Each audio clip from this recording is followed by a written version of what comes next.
Едукативно-хуманитарната организација ЕХО од Штип продолжува со активностите од проектот Градење стратегии за зголемување на вклученоста на жените на локално ниво. Проектот има за цел поголемо вклучување на жените во креирањето на локални политики. Во рамки на овој проект организиравме фокус групи со различни целни групи за потребите на жените и за причините за нивно вклучување. Според добиените наоди, најголемот дел од жените не ги знаат надлежностите на единиците на локална самоуправа, ниту тоа дека единиците на локална самоуправа се одговорни за решавање на локалните проблеми.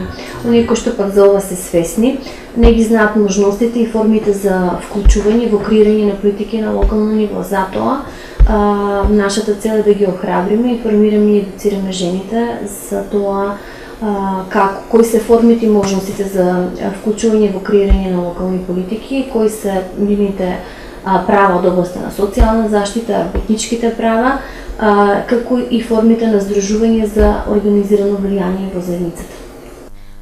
За овие цели невладината организација ЕХО направи модел за учество на жени во општина Штип, во кој беа апфатени повеќе работилници на овие теми, а денес волонтерите на ЕХО во пресрет на 1 мај на најфреквентните места во центарот на градот, на граѓаните на Штип им подели промотивни материјали со информативно-едукативна содржина. Проектот го реализира Консалтинг за стратешки развој заедно со акција Здруженска, а се спроведува во уште 9 други општини во Македонија со подршка на UN Women во рамки на регионалниот проект Промовирање на родово одговорни политики во Југоисточна Европа и Република Молдавија, финансиран од Австриската развојна агенција и Швајцарската агенција за развој и соработка.